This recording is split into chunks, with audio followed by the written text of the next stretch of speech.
अस्सलाम वालेकुम class. Last time हमने लॉ ऑफ ग्रेविटेशनल को डिस्कस किया था। उसके बाद हमने एक टॉपिक देखा था ग्रेविटेशनल फील्ड स्ट्रेंथ का। आज हम उसी कंसेप्ट को यूज़ करते हुए, उसी ग्रेविटेशनल लॉ को यूज़ करते हुए अर्थ का जो मास है उसको कैलकुलेट करेंगे। तो उसमें क्या ग्रेविटेशनल लॉ में हमें क्या दिया हुआ था कि इस कायनात में जो भी ऑब्जेक्ट हैं वो एक दूसरे को अट्रैक्ट कर रहे हैं, और हमने फार्मूला भी ड्राइव किया था कि वो कितनी फोर्स से एक दूसरे को अट्रैक्ट कर रहे हैं। तो फर्ज करें कि अब यहाँ पर हमने मास ऑफ अर्थ कैलकुलेट करना है। तो फर्ज करें यहाँ पर ये डायग्राम अब देखें, यहाँ पर ये अर्थ है हमारे पास, और अर्थ की सरफेस पर कोई बॉडी पड़ी हुई है। कंसिडर इसका मास हमने ले लिया m, और जो अर्थ का मास है वो हमारे पास है me means mass of the अर्थ। और इनके दरमियान जो डिस्टेंस होगा वो अप्रोक्सीमेटली जो रेडियस ऑफ अर्थ है उसके इक्वल है, और रेडियस ऑफ अर्थ भी हमें पता है। और एक और फोर्स यहाँ पर एक्ट कर रही है जो एक इस बॉडी के वेट की फोर्सेस है जो कि डाउनवर्ड एक्ट कर रही है। वेट हमारे पास किसके इक्वल होता है? W, F is equal to W, और W हमारे पास किसके इक्वल होता है? mg के। वेट जो हमारे पास वेट की जो फोर्सेस है वो mg के इक्वल होती है। तो आज हम ग्रेविटेशनल के कंसेप्ट को यूज़ करते हुए अर्थ का मास को कैलकुलेट करेंगे। तो जो बातें मैंने अभी बोली हैं वो यहाँ पर इंग्लिश में लिखी हुई हैं कि consider a body of mass first on the surface of the अर्थ। फर्ज किया कि एक बॉडी है जो कि अर्थ की सरफेस पर पड़ी हुई है, जैसे कि ये हमारे पास अर्थ है और ये अर्थ की सरफेस है, उसके ऊपर ये बॉडी पड़ी हुई है जिसका मास m है। Let the mass of the earth, जो हमने कहा हुआ है कि जो मास ऑफ द अर्थ है वो me है, और जो इस बॉडी के दरमियान और अर्थ के दरमियान जो अर्थ के एक्चुअली बेटा जो डिस्टेंस लेते हैं ना, वो सरफेस से डिस्टेंस नहीं लेते, वो अर्थ के सेंटर से डिस्टेंस लेते हैं। जो अर्थ के सेंटर से जितनी भी जो हमारे पास जो ग्रेविटेशनल पुल की लेते हैं, वो जो ग्रेविटेशनल पुल का जो डिस्टेंस लेते हैं वो एक्चुअली हम अर्थ के सेंटर से लेते हैं। तो यहाँ पर भी अगर हमारे पास इन दो इसके दरमियान और अर्थ के दरमियान अगर हम डिस्टेंस देखें तो अप्रोक्सीमेटली r की इक्वल है, which is the radius of the earth जो हमें गिवन दिया हुआ है। Let the mass of the earth me and the radius of the earth be r. The distance of the body from the centre of the earth is approximately equal to, ये नहीं ये कह रहा है कि ये जो बॉडी का डिस्टेंस है इस सेंटर से अप्रोक्सीमेटली इस रेडियस के इक्वल है। According to law of gravitational के अकॉर्डिंग हमारे पास क्या है? द ग्रेविटेशनल फोर्स, जो भी फोर्स जो दो ऑब्जेक्ट के इक्वल होती है, जो दो ऑब्जेक्ट के दरमियान होती है, वो हम कैसे कैलकुलेट कर सकते हैं? F is equal to G M जो इसका मास है, और एम ई जो अर्थ का मास है, और इनके दरमियान जो डिस्टेंस है उसके स्क्वायर के इन्वर्सली प्रोपोर्शनल होती है। ये तो हमने फार्मूला पढ़ा था लास्ट, वहां पर हमारे पास m1 m2 था, लेकिन यहाँ पर एक हमारे पास m है और एक मास ऑफ द अर्थ है। और दूसरी फोर्स हमारे पास मैंने बोला था कि हमारे पास वेट की फोर्सेस होती है, W is equal to, but the force with which earth attract a body toward this centre is equal to its weight. के जित वो फोर्स हम कहते हैं ना कि किसी बॉडी का वेट कितना है, उसका मतलब ये होता है कि वो इतनी अर्थ उसको इतनी फोर्स के साथ अपनी सेंटर की तरफ रिफ्लेक्ट कर रही है। तो जो वेट की फोर्सेस है वो इक्वल होती है कि कितनी फोर्स से जो अर्थ है वो बॉडी को अट्रैक्ट कर रही होती है।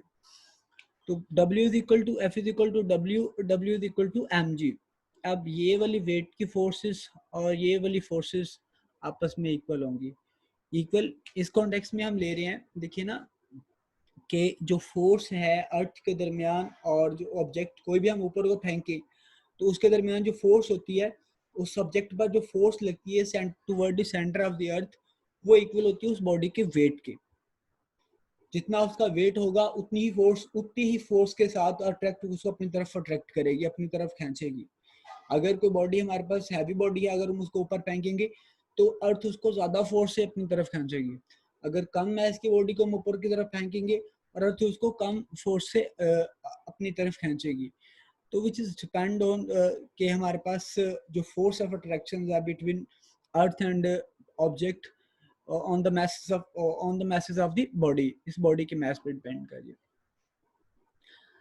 अब ये तो हमारे पास फार्मूला था ग्रेविटेशनल का जो हमें थ्योरेटिकली मिल गया हुआ है, और ये हमारे पास एक्चुअली जो फोर्स है वो है। अब ये यहाँ पर भी एफ है, यहाँ पर भी एक साइड पर एफ है, दोनों एक साइड पर एफ है ना।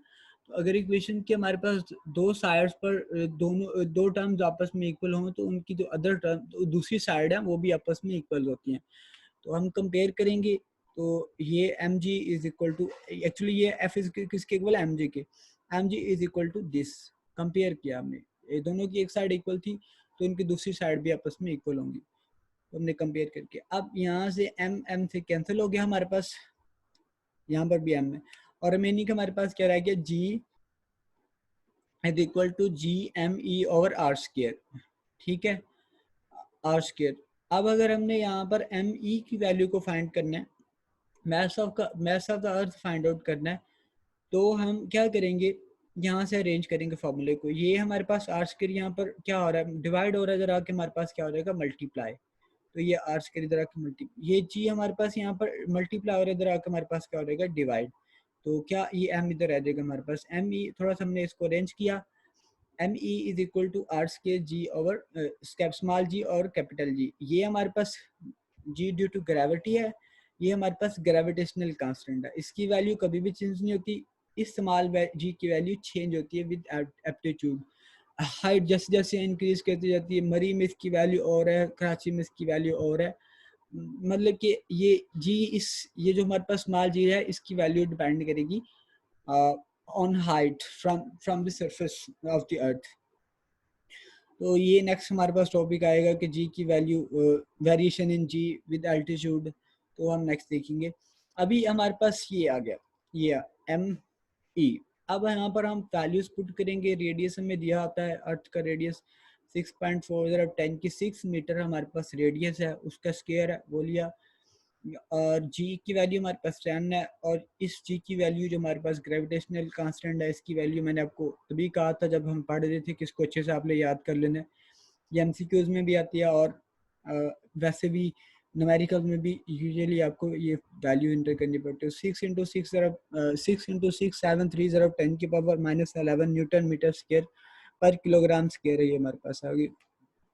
इसको अरेंज करने के बाद इसको ओपन करेंगे, इसका स्केल लेंगे, तो हमारे पास 6, पहले इसका स्केल ले लें और देन इसका हमारे पास 10 की पावर 12 हो जाएगा, और इसको इसके साथ मल्टीप्लाई करेगा, ये ऊपर ले जाएगा पावर्स, तो ऊपर जाके ये भी पावर हमारे पास क्या होगा, पॉजिटिव हो जाएगी। तो जैसे हम इसको डिवाइड करेंगे इस वैल्यू से, तो हमारे पास ये 6.0 10 की पावर 24 kg आएगा।